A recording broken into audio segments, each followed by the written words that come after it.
Ozo Uchenna Nnonyelu, Ozo Jijane Solumma, Ozo Kim, Ozo Zamosu, Ozo Duebube, Ozo Egwagu, Ozo Alusi Pebwe, Nayom no Balabai, Noka Ancient Kingdom. Chief Executive Officer, Everest International, Sekamu Prince Ausuma Malaika Nandekuye, Wilegwa we wish Elie. Lolo, Chinelo Nkechinyere, Nnonyelu, Ojiefi also Duebube, Nayom no Balabai.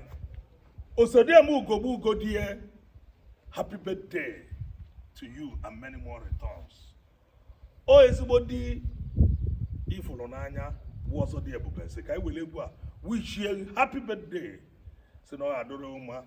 Katazuni in Etiaro Nimaro, no, I will go to Narisi, Kyoto, I will go out on our Chukunandana. He said, Anamo, Dika, Norosia, also dear Buba, Natago, or dear.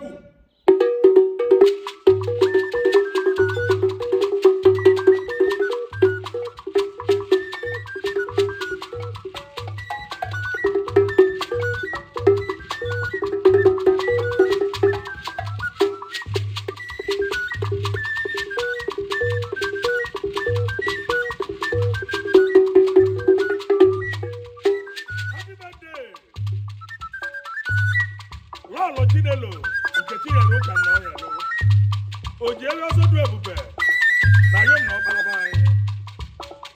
Osodieme Duebube, happy birthday to you. Also Jenna, Nnonyelu, also Jijane Solumma, Sekawelegwa, wish you happy birthday and many more returns.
Happy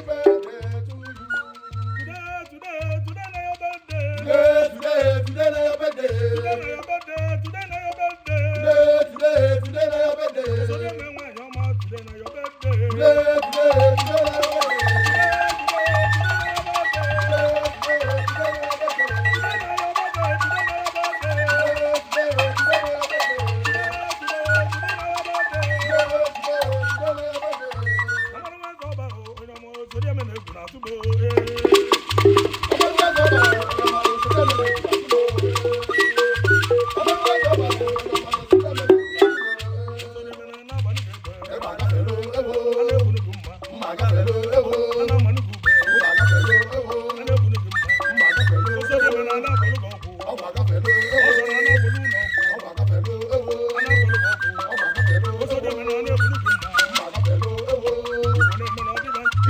bi go,